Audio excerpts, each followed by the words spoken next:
Yo, good day everyone. Welcome to another video dito sa Man Cannot Write, and good morning to my friends kasi ipopost ko ito sa Facebook. Ito yung mga tips na natutunan ko on how to stay fit or how to stay healthy or at least feel fit or feel healthy. Ito yung mga nag-work for me. So, number one, when you get up in the morning, get some sunlight. That's it. Kahit na maulap, basta lumabas kayo sa liwanag ng araw, makukuha pa rin nyo yung benefits ng vitamin D. And it's better if the sun is, it's better if you have clear skies para mainitan kayo. 6 a.m. to 8 a.m. that will be fine. 6 a.m. to 7 a.m. is the best. 5 a.m. is actually better dahil magta-transition yun between yung pagsikat ng araw at yung full na init ng araw. So, number one, get some sunlight. Number two, exercise, movement. Yun lang yun. Minimum of 15 minutes, tamang-tama na yun. It doesn't matter if it's indoors, outdoors, or kung ano man ang gusto nyong gawin. Treadmill, stationary bike. I can go out and walk. I can go out and run. I can go out and ride my bike. Anything that will make you move. Okay lang yan. 15 minutes a day. Number three, do not eat before 10 a.m. Yun yun. So, ano siya, hindi naman talaga, ayoko siyang tawagin na diet.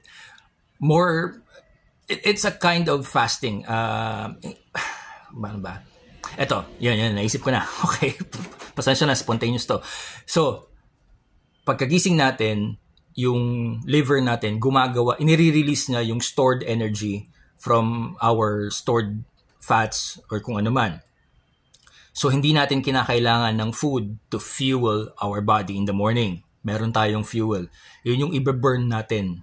Waking up, doing exercise, and going to school, going to work, yun yung i-burn natin, yung binigay sa atin na fuel. Kung hindi ka binibigyan ng liver mo ng fuel in the morning, hindi ka makakabangon, hindi ka makakagawa ng kahit na ano. So, there's something wrong. Ngayon, yung fuel na yun, ubusin muna natin yun. Ubusin muna natin yun. According to studies, sabi nila, that fuel can give you energy for the next 1 to 2 hours. So, eto, 8 o'clock na, 2 hours, bago mag-10, papasok muna ako, gawin ko muna trabaho ko, go about your day. Pagdating ng 10 a.m., okay, 10 a.m., okay, to tip number 4. Pagdating ng 10 a.m., eat your healthy full meal. Okay? Kumain kayo ng full meal. It doesn't matter kung anong mix ng carbs, fats, protein ang kainin mo. It's okay. Wag muna tayo magpaka-stricto sa diet or diet regime or whatever. Kainin niyo kung anong gusto niyo kainin as long as healthy. As long as meron kayong makukuhang nutrients doon. Yung food na kakainin nyo ng 10 a.m., believe it or not, it will be enough to fuel you for the next 6 or 8 hours. Kaya nga siya full meal. So, kain kayo, ang sa akin, ang recommended ko is eggs, kasi yung protein doon. And then you can have meat if you want. Kung masyadong magiging toxic yung araw nyo, then you need to move about. Kung nasa fieldwork kayo, then eat meat para may protein. For energy, you can do your carbs and then fruits. At kahit ano, basta't wag siyang junk food, wag fast food. As long as yung okay yung pagkain, it doesn't need to be organic na masyadong mahal. As long as it's healthy and it has nutrients. Ang pinakamahalaga doon is protein and fiber. So yun. So from 10 a.m., kakain ka ng your first full meal of the day. Wag ka nang mag-snacks in between. Isa yun, ang snacking, ang isa sa major cause ng pagtaba. Okay? Kasi yung snacking na yun, nire-replenish niya yung stored fat natin, pero hindi nangyayari yung ayoko na magpaka-technical, no, pero napipigilan yung burning, yung fat burning process ng katawan kapag tayo ay kain ng kain. Okay, na-stimulate yung katawan natin to store more fat if we continuously eat. So, no stacks. After your first meal, full meal of the day ng 10 a.m. or 11 a.m., kung ano man, then stop eating, don't eat any snacks. After that, di ba, 6 to 8 hours yun. So, huwag kayong mag-alala. You will have enough energy for the day. Now, if you feel na kayo'y nagugutom, don't worry kasi hormones lang yun na sinisikret ng utak natin, yung gremlin. Tama ba ang term? I forgot the term, but yeah, it's a hormone secreted by our brain telling us na, uy, kain na ulit tayo. Don't worry. Pwede nyong ignore yun. Hindi kayo magkakasakit kasi meron kayong stored energy, meron kayong nutrients from the first meal of the day. Huwag niyong pansinin yung gutom na yon. Now, your second meal of the day should be before 6 p.m.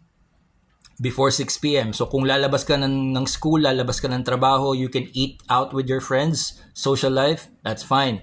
You can go to a good restaurant and eat good food as long as, again, hindi siya fast food, hindi siya junk food. Okay yun. That's your second meal of the day. Now, let's just say, yun yung tip number 5. Your second meal of the day is before 6 p.m. Pwede din naman kang mag 3 meals a day. It's fine. Yun nga lang, as long as yung second meal at saka yung third meal is more or less parang pinaghating isang meal. Ihatiin nyo lang yung portions ng meal nyo para hindi kayo mag-overeating. Yun lang naman yun. So, kung yung tip number 5 tsaka yung tip number 4 tsaka tip number 5 ang isipin natin, it means talagang babawasan natin yung frequency of eating, maximum of 3 meals a day, no snacking. And yung volume ng pagkain na kakainin natin, syempre, i-maintain natin, hindi tayo magpapakabusog na parang piyastahan. Alright. Kung gagawin nyo yan, masasana yung katawan nyo on eating less and eating less frequently. So yun yung effect ng good fasting habit. Now, after 6 p.m., okay, so after 6 p.m., I suggest you do another workout session. Ito naman yung workout session na chill workout session. Nothing really drastic or heavy. Chill lang, but make sure that this one will last for 45 minutes to 1 hour. So, takbo, jogging, biking, leisure jogging, leisure biking, it doesn't matter. Gym, pwede kang mag-gym, pero yung lightweight to moderate weights, pacing, basta light workout lang in the evening para lang ma-burn yung na-store mo na energy na nung kinain mo nung 2 meals mo or kung 3 meals mo man during the day. Basta after 6 p.m., wala ka nang kakainin. Do some workout before, not before you sleep. Do some workout before you rest. So, yung pagdating nung resting period mo sa gabi, yun yung last tip ko is do your recreational stuff, yung mga bagay na nakakapagpa-good vibes sa inyo, yung mga bagay na makakapag stimulate ng dopamine, serotonin, oxytocin, yung mga good hormones, yung mga good brain hormones. So, do your good things in the evening before you sleep. If you like reading, if you like watching movies, do it. If you like to hang out somewhere, music, if you want to play music, ayan yung mga ginagawa ko. Music, kung ano pa ba, playing guitars, whatever. Kung ano yung hobbies mo, yun ang gawin mo while resting. And then, ito pala yung last tip before tayo maubos ang oras. The last tip before you sleep is make sure that 1 hour before you sleep, wala ka na talagang ginagawang kahit na ano. And you are in a nice room, mas maganda kung if it's a cold, dark room, and then you're just resting. No phones, no gadgets, no blue light, no nothing. Just yun, magmuni-muni ka, mag-contemplate ka on your whatever. Basta rest for an hour. And then mapapansin mo na lang after resting, when you go to bed, magiging masarap yung tulog mo. And that's it. Get enough sleep. And then when you wake up in the morning, lahat ng sinabi ko kanina, repeat. Alright, so stay safe, stay healthy. I'll see you on the next video.